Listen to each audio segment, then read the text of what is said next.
Hello, friends. I am Chevee. Welcome to my shed. How are you today? How's life in your world? How's things where you are? Hope it's all great and fantastic.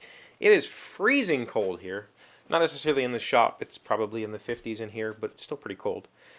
So the kids are still here, and it's pretty interesting. This is a full week that they've been with me, and it's looking like they're going to be with me for quite a bit longer because there's no water at their mom's house, and they would rather stay here.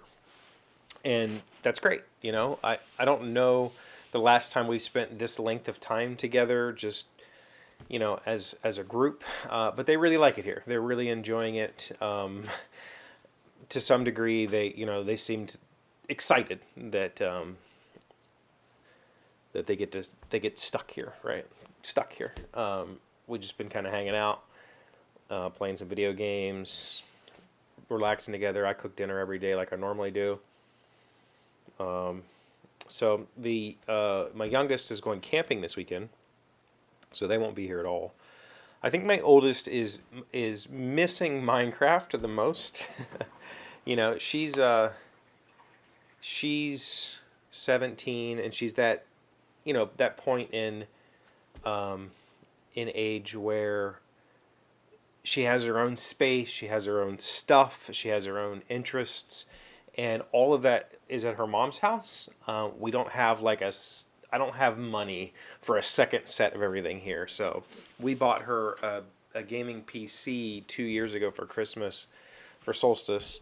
I don't have the ability to have her a second one here. That's a big ask that I just can't afford yet.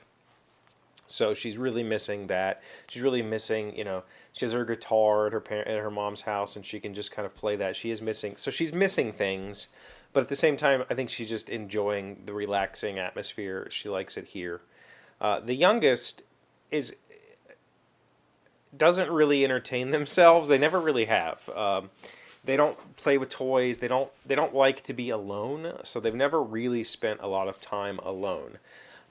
So to them, just being in a room with other people and maybe coloring or playing a board game or playing a video game, that's more than enough. They don't really need a whole lot of stuff. They don't need to have a room full of stuff. So, but it's really made me pause and think about, their rooms here are still pretty barren. They don't really have any decorations. They don't have a whole lot of clothes here because most of their, they don't live here except for a few days a week. So they keep all their clothes at their mom's house. We don't have a lot of things to do here. Neither of them have, hobby stuff here to keep themselves entertained. So I need to think about that. I need to try to figure out a way to provide a little bit more for them if they're going to stay here more often or whatever. But just for right now, we need, for however long this lasts.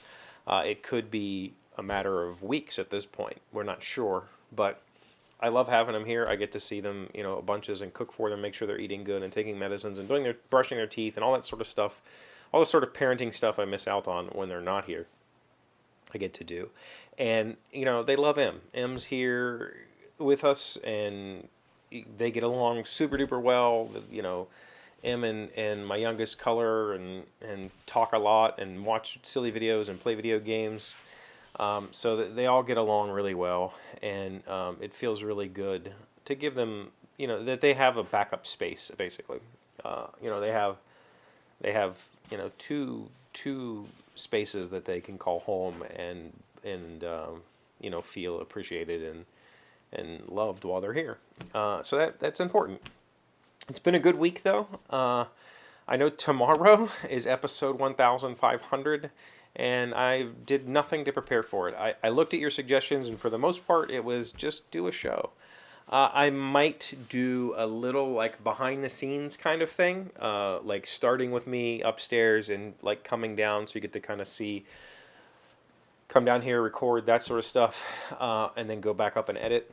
I did a how I edit the show or how I record the show a while ago, but that was a long ago, and things have changed drastically since then. So I might just do like a this is how the show is made. This is how I've done this for 1,500 episodes.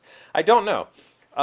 If you have ideas for tomorrow, or you have if you want to turn it into a Q&A and you have questions you want me to answer, Let me know in the comments, and we'll try to put something together. But otherwise, 1,500 is going to be another episode that just happens to be 1,500.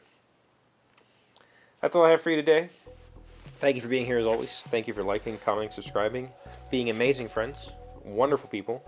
I very much appreciate you. And I'll see you again tomorrow. Today's word you should know to sound smart is kerning. It is a noun meaning in typography the amount of spacing between letters in a word or line of type. If the kerning is too large or too small, words are difficult to read. Kerning, K-E-R-N-I-N-G. As a sometimes graphic designer, kerning is very, very important. And most people aren't aware you can edit kerning on a Windows machine at least by putting your cursor in front of the letter that you want to move, and then you hold down Alt and use your arrow keys, and you can increase or decrease kerning on individual letters.